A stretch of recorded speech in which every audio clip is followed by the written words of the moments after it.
안녕하세요. 버블라북투파입니다. 구독과 좋아요, 알림 설정, 회원가입 부탁드리겠습니다. 작년 하루 평균 외환거래액이 807억 달러로 사상 최대를 지금 찍고 있습니다. 해외 주식 투자 그리고 외국인 투자금 증가 영향 때문인데, 이렇게 외환거래액이 상당 부분 국내에서 많이 유동성 확대가 되면 좋은데, 이게 밖으로 빠져나가는다는 데 의미가 부여를 할 수가 있는 거죠. 굉장히 좀 심각한 상황 쪽으로 좀 기울어가는 그런 어떤 우려도 많이 나오고 있는데, 2025년 중에 외환은행의 외환거래 동향에서 지난해 외환은행의 하루 평균 외환거래 규모는 807억 달러 정도. 2008년 통계 개편 이후에 이제 최대치고요. 무엇보다도 이제 일단은 이 자국민들의 해외 금융 투자가 집중되고 있기 때문에 이런 어떤 이 통화량 증가 또 거래량 증가가 계속적으로 나타나고 있다라고 볼 수가 있겠습니다. 일단 외국한 은행의 일평균 외환거래 규모, 막대 그래프를 보더라도 부쩍부쩍 콩나물 시루처럼 자라나고 있는 걸 볼 수가 있죠. 자, 서학개미 양도세 신고가 지금 50만 명 돌파를 했다는 얘기인데, 결국에서는 그만큼 많은 이 투자자들이 미국 쪽으로 말머리를 돌려서 엄청난 이 환전, 그러니까 증권사에서 환전 없이 바로 매매할 수 있는 시스템까지 이제 구축을 해놨으니까 바로바로 미국 증시로 돈을 쏠 수가 있죠. 이렇게 되다 보니까 하루에 이동하는 금액만 수조 원에 달할 정도니 당연히 환율 자체가 불안정해질 수밖에 없는 거고요. 밑 빠진 독에 정말 물을 붓는 그런 격으로 아무리 환율을 방어하기 위해서 달러를 태운다 하더라도 줄줄줄줄 이런 식으로 이제 빠져나가는 겁니다. 1인당 차익이 2,800만 원 정도 되니까 잡주에 집어넣지 않고 대형주에만 집어넣어도 알아서 돈이 복사되는 그런 굉장한 어떤 수익률 자체가 보장된 그런 시장이다 라는 사실이 머리에 각인이 돼 있다 보니까 많은 사람들이 웬만하면 미국 주식에다가 투자를 하려 합니다. 일단 미국 주식은 본장에서 내가 잘못 선택지를 정해서 그 종목이 급락을 하더라도 구조대가 빨리 와요. 구조대가 119 구조대, 119 구조대란 역시 본전 회복하는 속도가 빠르다는 얘기죠. 일단 내가 고점에 딱 물려도 이 고점을 돌파할 정도의 미국 주식 성장률이 엄청나기 때문에 위험 부담 가중치 굉장히 이제 쑥 내려갈 수 있다라는 그런 인식 때문에 상당 부분 많은 사람들이 미국 쪽으로 말머리를 돌리고 있습니다. 근데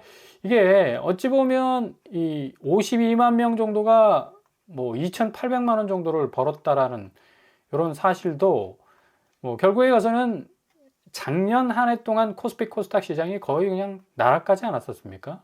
상반기까지만 하더라도 작년 2025년 4월까지만 하더라도 거의 1,500피 정도 가지 않을까. 거의 절망의 순간이었죠. 그래서 많은 사람들이 우회적으로 이제 미국 증시를 두드렸는데, 하필이면 또 당시에 미국 증시가 엄청난 호황이었습니다. 바이든 때 양자 컴퓨팅을 비롯해서 AI 기반 반도체 그냥 거의 불장이었죠. 그러다 보니까 그냥 계좌에 돈을 넣고만 있어도 그냥 돈이 복사가 착착착착착 될 정도였으니까 그냥 알아서 미국 시장은 신경 안 쓰고 그냥 묻어두면 돈을 벌 수 있다라는 인식 때문에, 그런 인식이 이제 완전히 이 뿌리처럼 딱 박혀 있어요. 그러니까 코스피 코스닥 시장이 지금 5,000피를 찍어가지고 성장세를 거듭하고 있지만, 기본적으로 코스피 코스닥에 배치되어 있는 종목들이 어찌 보면 내가 이거 지뢰를 밟을 수 있겠다, 자칫 물려버리면 빠져나오는 데만 1년에서 2년 정도 걸리는 거 아니냐, 그리고 내가 넣은 어떤 자금이 굉장한 어떤 리스크를 당할 수 있다라는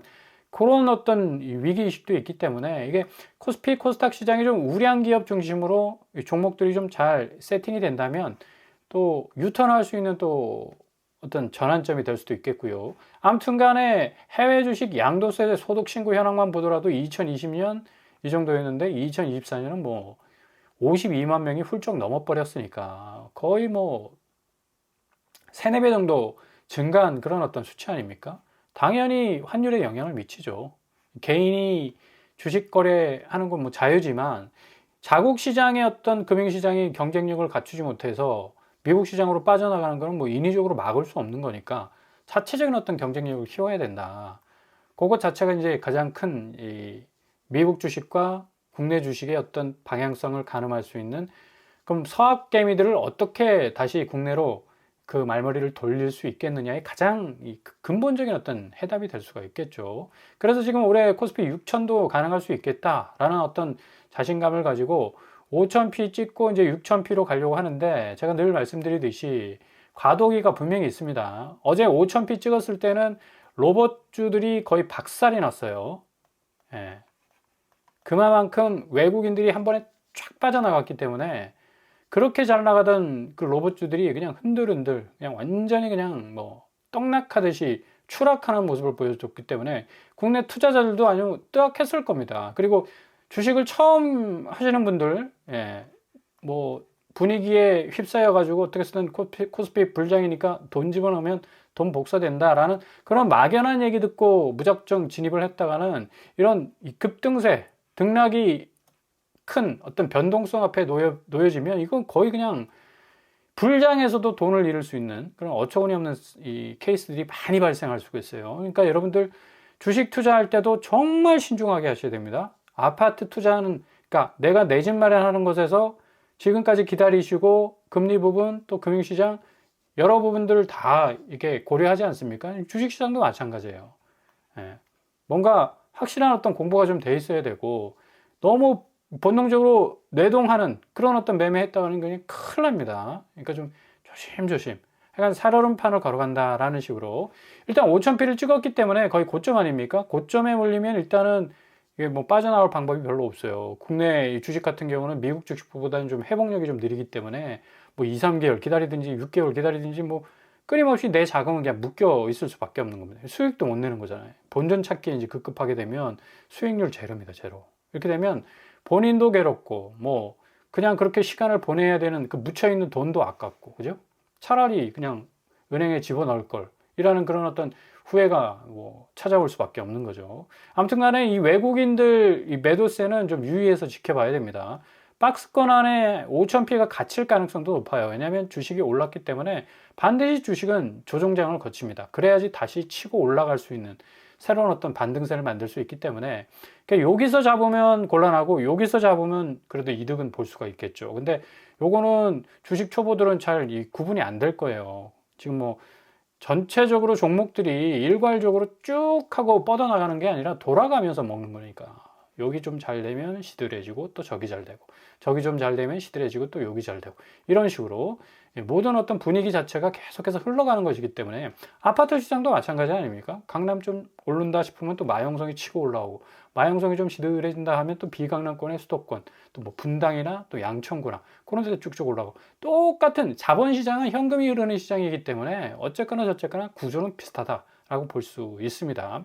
아무튼 간에 지금 외국인 팔자가 매도세가 굉장히 좀 위기가 될 가능성도 높고, 개인과 기관은 지금 순매수하고 있는 반면에 외국인은 지금 팔고 나가고 있다는 얘기예요. 그러니까 외국인들이 어쨌거나 저쨌거나 코스피 코스닥 시장의 매력을 느낄 수 있어야 된다. 지금 나스닥이 굉장히 보합세를 보이다가 이제 한 1, 2주 전부터 부쩍 이제 상승세로 타고 있거든요. 그럼 이제 한국에서 먹었던 자본들이 이제 다시 나스닥 쪽으로 빠질 수가 있다고. 일단 사이즈가 틀리니까 나스닥 자체는 뭐 세계 모든 자본들이 몰리는 그런 시장 아닙니까? 근데 코스피 코스닥 시장이 이제 5,000p 찍고 6,000p로 가는, 어찌 보면 성장률 면에서는 세계 1위를 할 수 있겠지만 그래도 좀 걸러내야 될 수 있는 그런 어떤 주식 시장의 종목들이 좀 많단 말입니다. 잘못하면 초보자가 딱 들어가서 지뢰 밟을 수가 있어요. 빵 터져버리면 그냥 내 자산 완전히 날아갈 수 있는 그런 상황이 할 수 있기 때문에, 아이고 뭐 다른 사람 다 주식하니까 나도 해야지 하고 덤벙 덤볐다가 큰일 납니다. 패가 망신할 수 있어요. 조심하셔야 됩니다. 자, 이렇게 외국인들이 계속 매도세로 나가고 있는 이유는 지금 1465원, 지금 1430원까지 지지난주까지 내려갔지 않았습니까? 근데 계속해서 좀비처럼 환율이 이렇게 살아오르고 있습니다. 밑불이 너무 강해. 이렇게 되기 때문에 외국인들이 환손실을 뭐 볼 수는 없지 않습니까? 그러니까 애매하게 한국 넘어왔다가 지금 이게 원화 가치가 뚝뚝뚝뚝뚝뚝 떨어져 버리니까 손해볼 수 있다는 얘기죠. 그러니까 환율 기준에 근거해서 내가 진입할 것인가 말 것인가를 심각하게 고민하는 경우가 많기 때문에, 좀 잘 생각을 하셔야 되고, 성악개미들 같은 경우는 뭐 계속해서 뭐 1470원 찍든 1480원 찍든 일단은 내가 미국장에 들어가서 돈 묻어두면 돈 복사된다. 그 돈 가지고 양도세 22% 내고 환율, 환손실도 이걸로 다 커버링 된다. 라는 그런 자신감이 있다니. 2025년 자기들을 먹여줬던, 그리고 풍족하게 먹여줬던 그런 어떤 수익률을 계속해서 떠올릴 수밖에 없기 때문에 지금 서서히 지금 미국 이 나스닥 시장이 뭔가 랠리를 가져가기 위한 시동을 지금 부르릉 걸고 있어요. 일단은 이제 트럼프가 역시 이 기준금리 인하 공격적으로 할 가능성 높고, 증시 부양을 어쨌거나 뭐 해야 되는 입장이니까, 재선 물려 있으니까 일단은 60, 70% 미국인들이 다 금융시장에 올인하고 있지 않습니까? 대부분 중산층이에요. 또 트럼프를 지지했던 사람들이고, 주가 떨어지면 트럼프 지지율은 그냥 떡락할 겁니다. 그래서 가장 중요한 어떤 이 전초기지가 되는 게 바로 이제 금융시장이다. 나스닥을 엄청나게 이제 부양시킬 가능성 높습니다. 이런 어떤 이제 분위기에 휩싸여서 이제 서학개미들이 계속해서 공격적으로 250조 원의 돈을 넣으면서까지 고환율에 시달리고 있지만 수익률로 충분히 커버칠 수 있다는 그런 자신감, 이런 것들이 생기기 때문에 계속해서 이 환율 부분은 자극될 수밖에 없다. 자, 반면에 서울 아파트 같은 경우는 지금 아파트 시가총액이 1,800조입니다. 역대 최대치를 찍었다고 지금 나발을 불고 있죠. 근데 이게 허상인 게 뭐냐면, 주식시장은 일단 이 기업의 가치, 이 주식의 가치는 결국에 가서는 그 기업의 실적 아니겠습니까? 눈에 보이는 실적들이 정말 현실화될 때 이 주가 종목이 쭉쭉 올라갈 수가 있고, 또 기업의 가치도 올라갈 수 있는 거죠. 이게 정비례한단 말입니다. 근데 아파트 시장에 이게 없습니다. 그러니까 시가총액이 아무리 높아도 이건 어쨌거나 기대 심리에 기반한 호가세들이 계속해서 아파트 값을 높게 부르고 있기, 이게 실거래 이 팩트의 근거에서 나오는 시가총액이 아니에요. 그러니까 공중에 뭐가 이게 붕 떠 있다는 얘기입니다. 이게 가운데가 비어 있어요. 아파트 시가총액은. 주식 시가총액은 그래도 이 실적 위주로, 수익률 위주로 가기 때문에 확실하게 그 간극 갭이 딱 메워지는데, 부동산 시장은 붕 떠 있어요. 이게 문제죠. 근데 이게 중요한 게, 지금 시총이 1800조인데 지금 부동산 금융 익스포저, 그러니까 위험 지수가 2881조. 그러니까 부동산에만, 그러니까 아파트 시장 플러스 알파, 뭐 부동산에 관계된 여러 가지 이제 사업들까지 합치면 2800조. 어마무시하죠. 시총이 1800조면 뭐합니까? 부채가 2800조인데. 이게 지금 한국 부동산 아파트 시장의 진면목입니다. 결국에 가서는 이 시총이라는 1800조, 그 탑이 다 모래성이 될 수가 있다는 얘기예요. 2800조에 해당하는 부동산 금융 익스포저를 물고 있는 1800조 아파트 시총이 무슨 의미가 있겠습니까? 위기에 한번 오면 그냥 와르르 무너질 수밖에 없는데, 부동산에 들어간 돈이 2900조입니다. 2800조, 2900조. 10년 새 2배 늘었어요. 이거 어떻게 감당합니까, 이거? 특히 부동산 금융 익스포저는 매년 엄청나게 늘어나면서 10년 새 2배 가까이 증가를 했고요. 지난해 동기 대비 3.5% 증가한 수치로 명목 국내 총생산 GDP 대비 비율 몇 퍼센트다? 115%. 야, 심각하죠. 근데 아파트 시총이 1800조다. 자, 이것도 45%다 서울에만 매몰돼 있고, 밸런스가 지금 완전히 가치체계가 무너져 있어요. 지방하고 또 수도권과 경기권, 서울권, 이 밸런스가 무너져 버렸기 때문에 정말 위험한 자산일 수밖에 없다. 지금 뭐 강남구에서 청담 현대 3차가 뭐 45억 하고 DH 자이개포가 뭐 44억 하고 DH 아이파크가 39억 하면 뭡니까? 시총이 이런 식으로 뭐 1800조다 막 하고 막 어깨뻥 할 이유가 없는 거죠. 그죠? 금융 익스포저가 2800조에 해당되는데, 서초구도 지금 레미안 퍼스티지가 96억, 서초그랑자이가 49억, 방배 롯데캐슬로제가 43억. 참 겉보기에는 좀 화려해 보이죠. 송파구 아시아 선수촌 56억, 잠실주공구단지 45억, 우성 1, 2, 3차 40억. 이거 다 집주인들이 호가라는 그 가격표를 안 뗍니다. 절대로 안 떼요. 자기 이마에서. 별이 5개입니다. 자기 이마에서. 번쩍번쩍 빛나야 돼. 그렇기 때문에 호가세는 절대로 내 눈에 흙이 들어가니까 지금 절대 포기할 수 없는 가격이야. 그 가격대가 유지돼가지고 지금 시가총액이 1800조인데, 주식시장하고의 시가총액 차이는 뭐 천치 천차만별이라고 할 수가 있겠죠. 자, 상황이 이렇게 되다 보니까, 자, 이렇게 아파트 가격을 천정부지로 올려놓은 근거, 아까 말씀드렸죠. 2,800조의 부동산 익스포저가 있었다는 거. 개인적으로 보면 또 이제 영끌족 희망 고문, 결국 기준금리는 내려가지 않을까라는 그런 희망을 했지만, 희망 회로를 돌려봤지만 안 된다는 얘기입니다. 삼중고가 닥치면서. 이제 이분들은 개인적 디폴트죠. 결국에 가서는 이제 2,800조에 해당하는 부동산 익스포저의 한 축이 될 수가 있는데, 금리 인하 중단했습니다. 대출금리 급등하죠. 그 다음에 주담대 상단 6% 이제 넘게 되고, 국고채 금리 계속적으로 연중 최고치 경신합니다. 삼중고에 딱 묶여 있기 때문에 이 양반들 같은 경우는 굉장히 지금 고립된 상황이에요. 아무리 뭐 1,800조 넘는 아파트 시총이라고 어깨뻥 하면 뭐합니까? 이거 현금으로 바꿔낼 수 있는 수요가 없는데 누가 이거 사줍니까? 안 사주나요? 가격이 비싸고 뭐 반짝반짝거리는 물건이라 하더라도 사줄 사람 없으면 그건 말짱 도루묵입니다. 도루묵. 주담대 역시 지금 7% 넘어서고, 카카오뱅크가 고정형 금리 7.82%. 와, 드디어 8%로 가는구나. 네? 인터넷뱅크가 얼마나 착한 금리 내세우면서 주담대 수요들을 폭증시켰습니까? 근데 이제 와서는 딱 오리말 내밀면서 8% 금리 내놓으라고. 국고채 금리도 연중 최고치를 찍는 등 뭐 상승할 수밖에 없는 그런 상황으로 가고 있어요. 자, 이렇게 지금 부동산 시장은 한 치 앞도 내다볼 수 없는 가시밭길이 쫙 앞에 펼쳐져 있습니다. 근데 그 위에다가 그냥 장미꽃을 막 떨어뜨리면서 앞으로 부동산 시장 폭주할 거라고, 지금 주식 시장 잘 되고 있죠. 부동산 시장 같이 올라갈 거라고. 아니, 격이 다르잖아. 지금 주식 시장은 기본적으로 기업 가치와 기업의 어떤 실적을 바탕으로 해서 이게 기업 이 전반적인 어떤 밸류에이션이 정해지는데, 아파트 밸류에이션은 입하고 터는 겁니다. 집주인들이 서로 짜고 치는 고스톱으로 호가세 올려, 기대심리 떠올려, 이런 식으로 해가지고 집값 올렸는데, 이거 어떻게 할 거냐고요. 이거 앞으로 시총이 1,800조면 뭐합니까? 빚이 2,800조인데 이거 어떻게 이거 감당할 겁니까? 그러니까 무주택자들은 절대로 이렇게 해라 저렇게 해라, 뭐 집 못 산다, 계속 오른다, 오늘이 제일 싸다, 뭐 이런 식의 벼락거지 될 것들, 온갖 위협 다 그냥 한 개로 흘려버리셔요. 예. 다 들을 이유가 없습니다.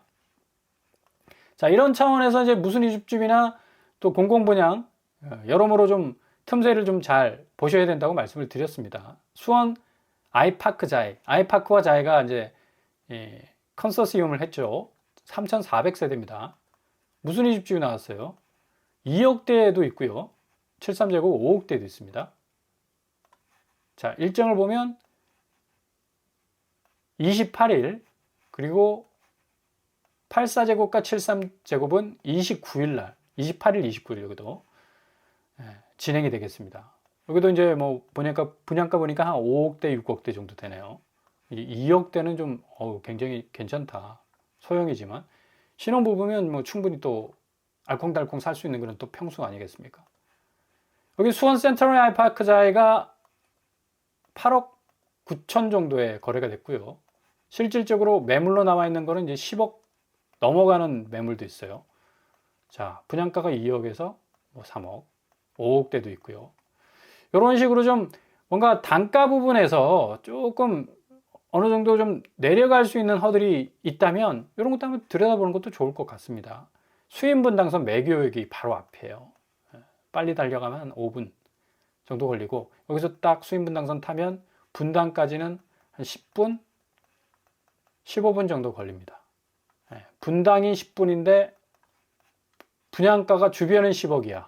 근데 최소 평수의 그 분양가는 한 2억짜리도 있고 괜찮지 않습니까? 그죠? 이런 것들 한번 좀 잘 살펴보시고요. 또 자이 아파트 또 나오죠. 과천 제이드 자이, 제가 몇 번을 말씀을 드렸습니다. 이거 곧 나올 겁니다. 과천 지식정보탄위를 끼고 있고, 뭐 과천은 지금 뭐 경기도에서 엄청나게 오르는 곳 아닙니까? 단지 배치도 아주 참하게 구성이 되어 있고요. 4구제곱, 5구제곱, 소형 평수지만 소형 평수일수록 뭐다? 가격이 착하다. 4억대. 과천에서. 과천 리버필드가 20억인데 4억대로 나온다. 이건 뭐 괜찮지 않습니까? 이런 어떤 좀 초기 분양가 태그를 달고 나오는 것들 좀 잘 살펴볼 필요가 있고요. 28일, 29일 날 또 뭐 무순위 집집이 있는 또 자이 아파트도 수원에 있지만 분당 10분이면 갈 수 있는 그런 또 거리에 있기 때문에 이런 무순위 집집들은 좀 잘 살펴볼 필요가 있습니다. 아니다 싶으면 그냥 스킵하시면 됩니다. 일단은 지금 전반적인 이 부동산 시장에 굉장히 이 내부를 들여다보면 참 허술한 점이 많아요. 한 번에 무너질 수 있는 어떤 모래성과 같은 그런 모습들이 많기 때문에 조심조심 한 발 한 발 접근해 나가실 수 있기를 바랍니다.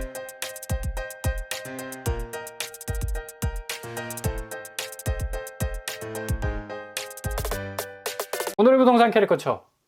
역시 지금 이 애매한 이 부동산 상황, 주식시장의 상승세와 더불어 좀 숟가락을 얹으려고 하는 부동산도 아파트도 같이 오른다 이런 식으로 지금 가고 있는데 천만에이션 너무 고점에 지금 물려있기 때문에 사줄 사람이 없습니다. 기본적으로 잘 지켜보시고요. 끝까지 버티시면 허들이 확실히 낮아지는 아파트 가격 여러분 만나보실 수 있을 겁니다. 준비하시고 채비하시고 또 열심히 우회로와 틈새를 찾으시면서 기회를 노리실 수 있길 바랍니다. 오늘도 원합니다. 항상 여러분의 길이 꽃길만 되실 수 있길 바랍니다. 자, 오늘 뻔뻔한 복독방을 마치겠습니다. 구독과 좋아요 부탁드립니다. 감사합니다.